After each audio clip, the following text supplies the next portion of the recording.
नमस्कार बच्चों। आज हम कक्षा 12 इतिहास के अध्याय 1 ईंटें, मनके और हड्डियां यानी हड़प्पा सभ्यता के बारे में पढ़ेंगे। कल्पना करो, आप 4500 साल पहले एक ऐसे शहर में खड़े हैं जहां की सड़कें ना बिल्कुल सीधी हैं, घर एकदम पक्की ईंटों से बने हैं और हर घर में अपना एक प्राइवेट बाथरूम है। सोचकर देखिए, क्या ये किसी आज के मॉडर्न शहर की बात लग रही है ना? लेकिन बिल्कुल नहीं, ये हमारी अपनी प्राचीन हड़प्पा सभ्यता है। आज हम इसी अद्भुत सभ्यता के शहरों और उनके बनाने के तरीकों को, उनके रहस्यों को एकदम गहराई से समझने वाले हैं। अब देखिए, कोई भी शहर रातों रात तो नहीं बन जाता। ये सभ्यता भी अचानक से नहीं बनी। इसकी शुरुआत बहुत पहले, करीब 6000 ईसा पूर्व के आसपास एक शुरुआती चरण के रूप में हुई थी। लेकिन इसका जो सबसे उन्नत, सबसे पीक वाला टाइम था ना, वो आया 2600 ईसा पूर्व में, यानी आज से ठीक 4500 साल पहले।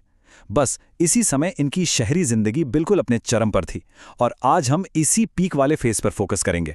फिर धीरे धीरे 1900 ईसा पूर्व के आते आते इसका पतन शुरू हो गया। तो अब दिमाग में सवाल आता है कि ये इतनी महान सभ्यता आखिर थी कहाँ?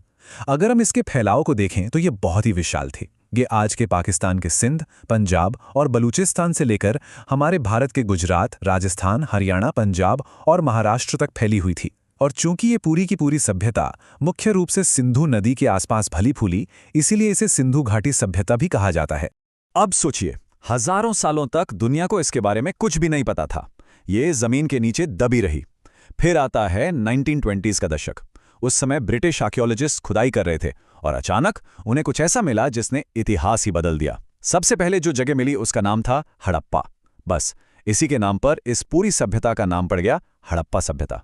इसके तुरंत बाद उन्हें एक और शहर मिला जो इसका सबसे बड़ा और मशहूर शहर है, मोहनजोदाड़ो, जिसे लोग मृतकों का टीला यानी माउंड ऑफ द डेड भी कहते हैं। तो चलिए, आज इस टाइम ट्रैवल में हम क्या क्या देखने वाले हैं। हम जानेंगे उनके शहरों की वास्तुकला, उनका वो मशहूर ग्रिड सिस्टम और शानदार जल निकासी व्यवस्था। और हाँ, हम एक हड़प्पन घर के अंदर भी चलेंगे। चलिए, सबसे पहले बात करते हैं शहर की वास्तुकला की और देखते हैं कि उन्होंने इन शहरों को जीरो से कैसे डिजाइन किया। शहर के डिजाइन की सबसे दिलचस्प बात जो सामने आती है वो ये है कि पूरा शहर दो बहुत ही अलग अलग हिस्सों में बटा हुआ था। पहला था दुर्ग या सिटाडेल। ये थोड़ा छोटा था लेकिन ऊंचाई पर था। इसे मिट्टी की ईंटों के ऊंचे चबूतरों पर बनाया गया था।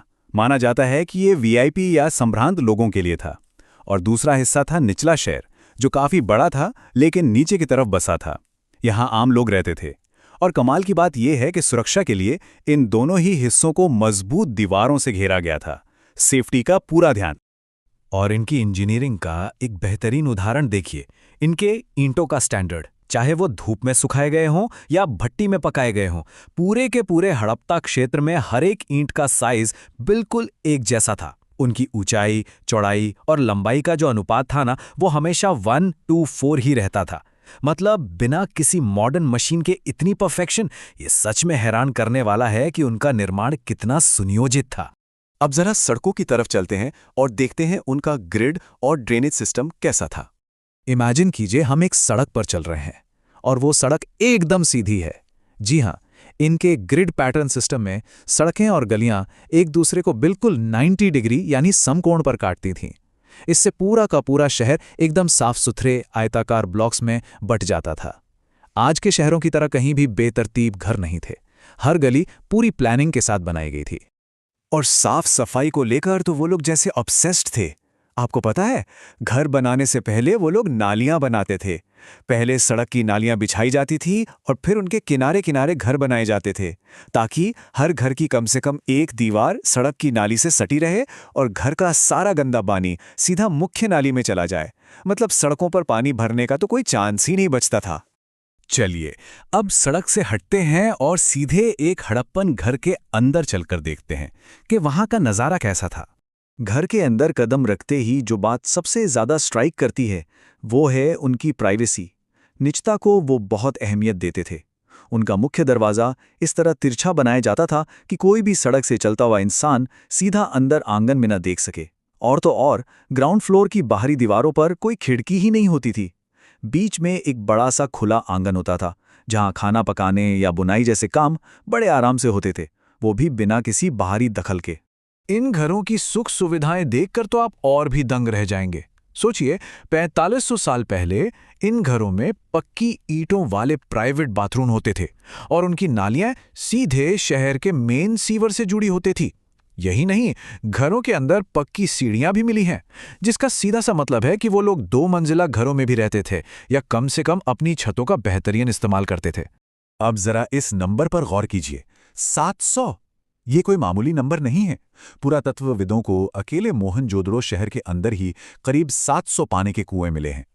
इससे साफ पता चलता है कि पानी की अपनी रोजमर्रा की जरूरतों के लिए वो लोग कितने ज्यादा आत्मनिर्भर थे। और उनकी प्लानिंग देखिए, उन्होंने जानबूझकर कुछ कुएं घर के बिल्कुल बाहरी कमरों में बनाए थे। क्यों? ताकि कोई भी थका हारा राहगीर या कोई व्यापारी जो सड़क से गुजर रहा हो, वो बिना घर के अंदर आए ही सड़क से पानी पी सके।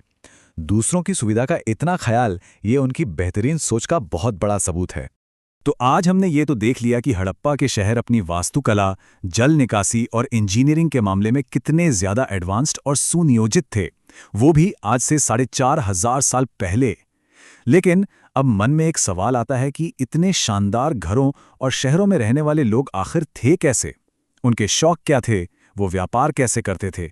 अगले भाग में हम जानेंगे वहां के लोगों की जिंदगी कैसी थी।